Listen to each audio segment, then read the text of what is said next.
Fiji are the biggest unknown quantity and the biggest potential banana skin for anyone they face in this November Test series.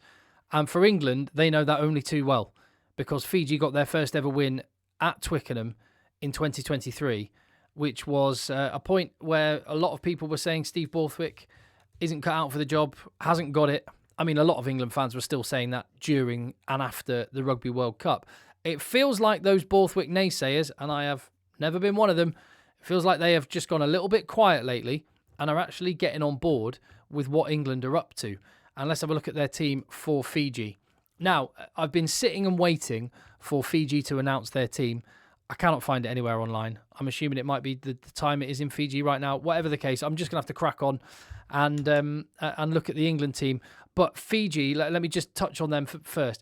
They have absolute belters. Under Mick Byrne, their new coach, they've won the Pacific Nations Championship. They had a good win against Japan, which showed they can win in different ways and grind out victories.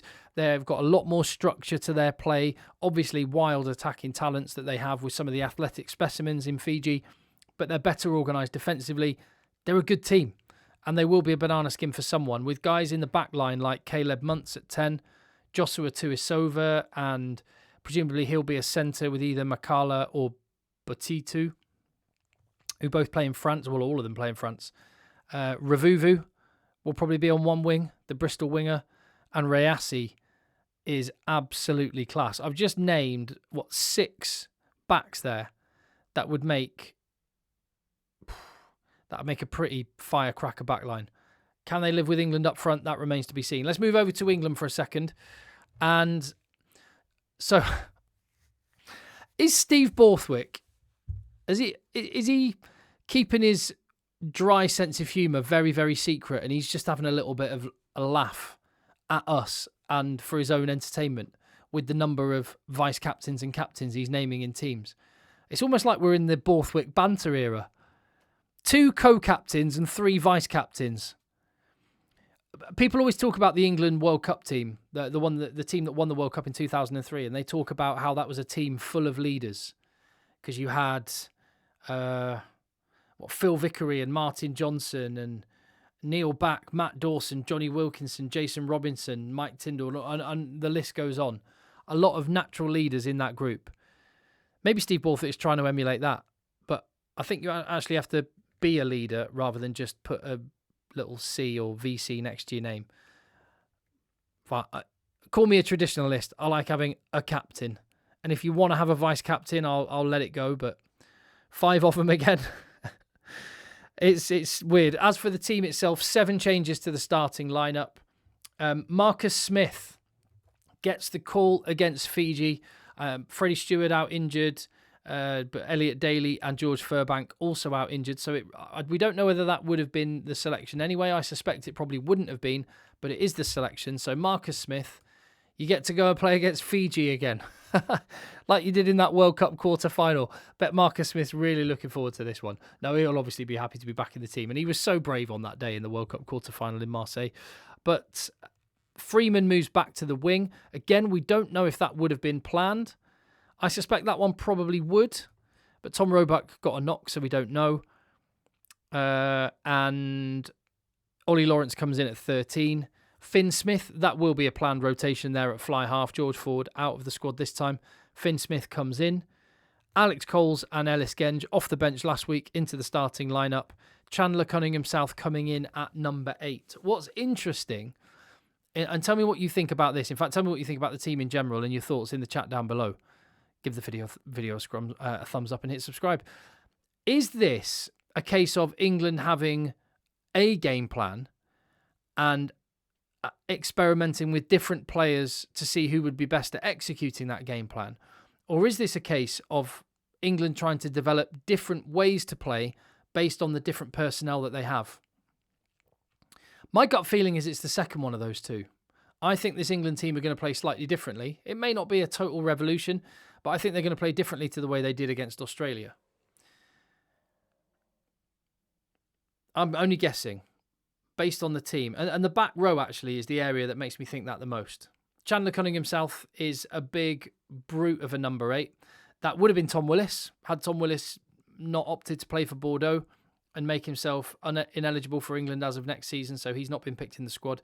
Chandler Cunningham South is that big body. I mean, the guy's only 22. He could be an absolutely world-class player if his potential lives up to...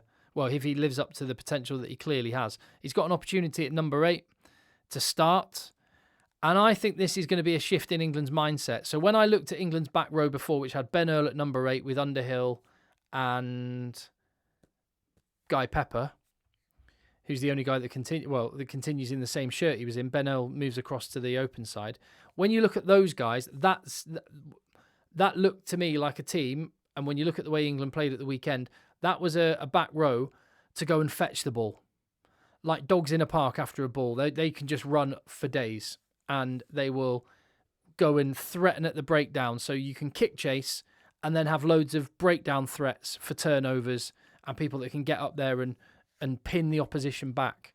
When you pick Chandler Cunningham South, that changes the fabric of your team significantly.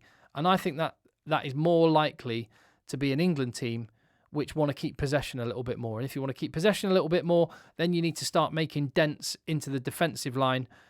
And that's where Chandler Cunningham South comes into his own. That also might be why Alex Coles has been given a chance to start. I mean, Maro Itoje can do that, but Alex Coles is actually a really good ball running second row, him and Ollie Chesham. So I just wonder, I think England are going to play with more possession. That also fits with the Finn Smith selection. And it also fits with the Marcus Smith selection at fullback, who can step in as that second playmaker.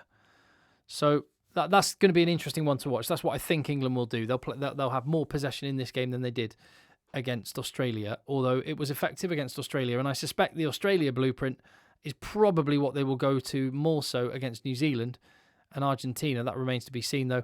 On the bench, you've got Asher Opoku Fajuru comes in with Will Stewart given an opportunity to rotate out. Maro Itoje and Tom Curry, British and Irish Test starting Lions on the bench. Henry Pollock on the bench as well. And Ben Spencer and Henry Arundel coming in is an interesting one. Will he come on the wing? He could even come on for Ollie Lawrence and Tommy Freeman go back into 13. He definitely could be the cover at 15 if England need it there, because he has played at fullback before with London Irish, although that is a while ago now. But intriguing to see where England use him.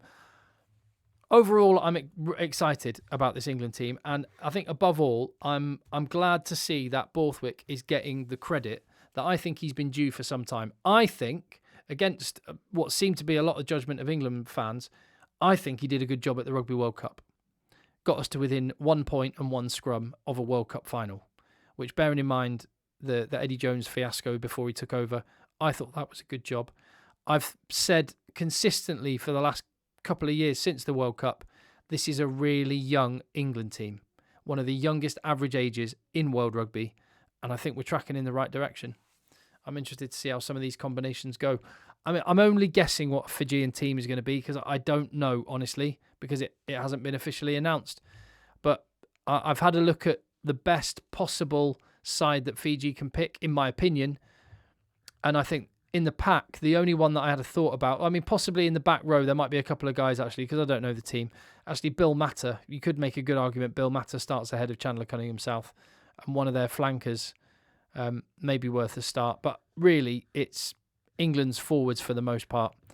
Fiji have some wildly brilliant backline players. Joshua Tuisova, Reasi.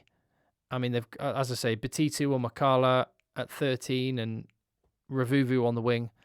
I mean, they're incredible players, and they would be close to getting into an England team, but I've given basically 21 out of the 23 Englishmen the nod in a combined 23-man squad, whilst, as I say, not knowing what the England team is.